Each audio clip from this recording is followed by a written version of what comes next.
आशु मिलाइए ऐसी दिन ਨਾਲ ਹੀ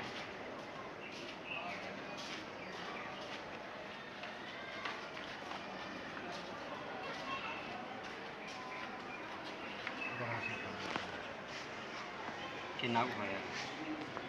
5-6 किलोमीटर जाना फिर उधरों निकलना है सारे पेड़ में काच के जाना और अगे तो काम मस्त